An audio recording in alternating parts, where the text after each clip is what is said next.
I still remember the thrill that coursed through me as I stepped off the plane in Bangkok. The air was warm and thick, with the scent of spices and the distant echo of bustling street markets. I had a backpack, a somewhat crumpled map, and a head full of dreams about the adventures that awaited me in Thailand. Little did I know, this journey would teach me more than any guidebook ever could. From unexpected visa surprises to the most mouth-watering street food, every experience was a lesson. So, here are the 20 things I learned during my travels, shared with you so you can make the most of your own Thai adventure without the hiccups I encountered. My first lesson came swiftly at immigration. I approached the counter, passport in hand, only to learn that Thailand had updated its visa rules. Good news for me, and travelers from 65 countries, including the US, UK, and Australia. We could now enjoy a 45-day free visa if visiting by March 31st, 2024. A pleasant surprise.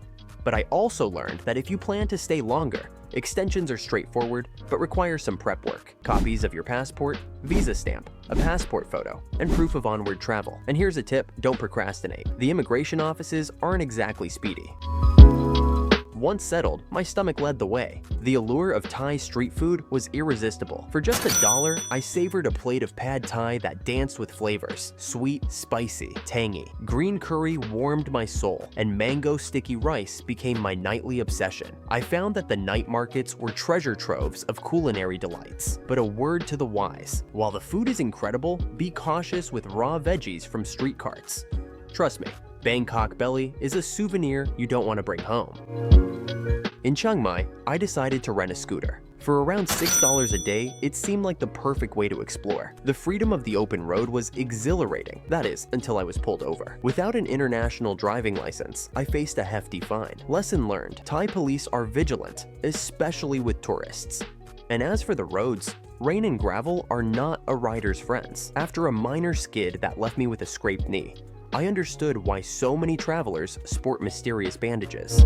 Finding accommodation in Thailand was a breeze. Whether you're a backpacker looking for a $10 hostel bed or craving a bit of luxury at a beachfront resort for $50 to $100, there's something for every budget. I often used Booking.com and Agoda, filtering by price and reviews to find the perfect spot. Traveling during the wet season? Even better, the discounts are substantial, and the fewer crowds make for a more intimate experience. Koh Phangan's full moon party was on my bucket list. The reality was a kaleidoscope of neon lights, pounding music, and an atmosphere charged with excitement. But here's what I wish I'd known. Accommodations fill up months in advance. I ended up paying triple for a room that was, let's say, less than luxurious. Also, those infamous cocktail buckets are stronger than they look. Pace yourself, keep your valuables secure, and wear shoes that can withstand a night of dancing on the sand. I debated when to visit, dry season or wet season. I chose the wet season, from April to October, and it was a delightful surprise. Yes, there were brief afternoon rains, but they were often a refreshing pause in the day. The landscapes were lush, the tourist spots less crowded, and the accommodation prices were lower. It felt like I had parts of Thailand all to myself.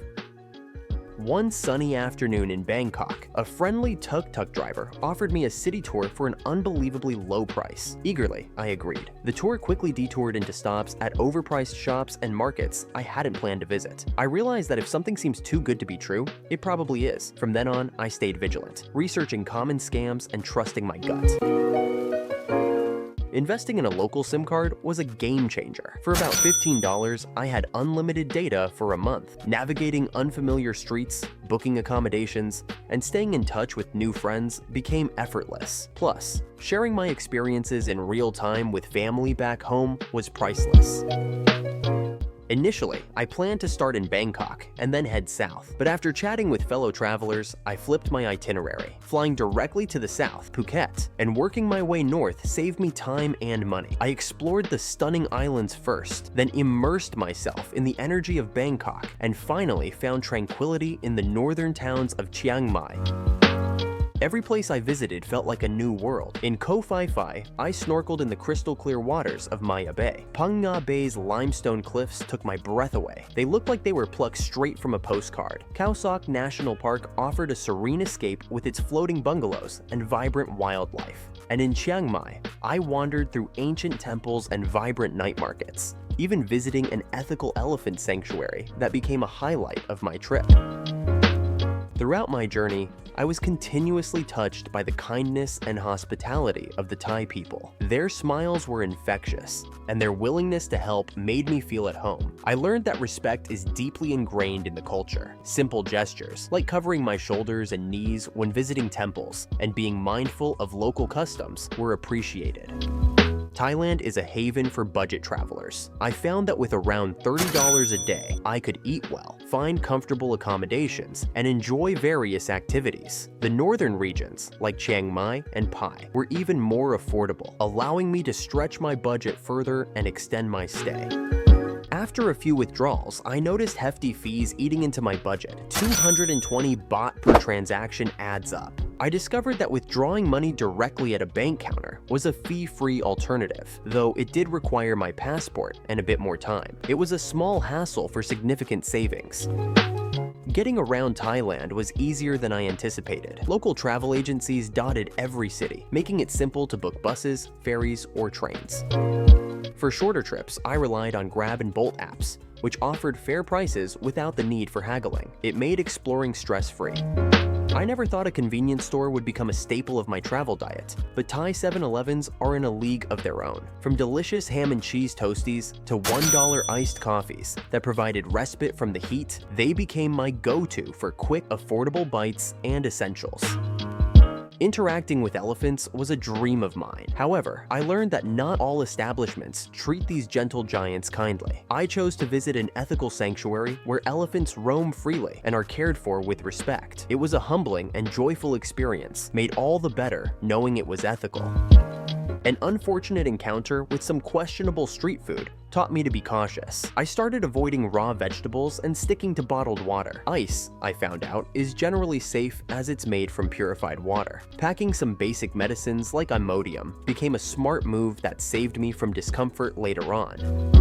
Learning a few basic Thai phrases enriched my interactions immensely. Simple greetings like Sawaste, hello, and Kap Kun, thank you, were met with smiles and sometimes even surprise delight. It showed respect and often led to warmer, more personal exchanges.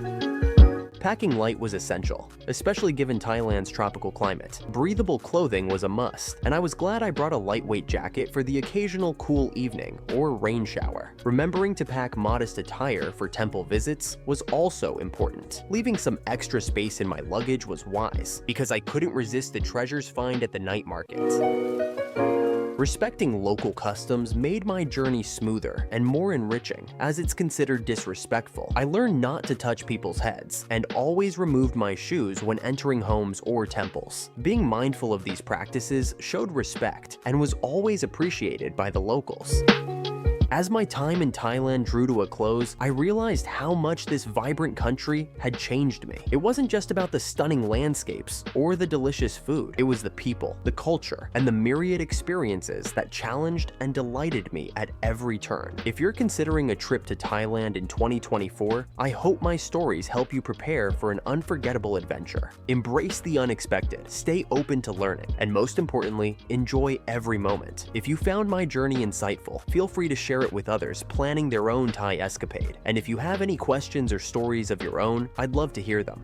Safe travels, and may your Thailand experience be as magical as mine was.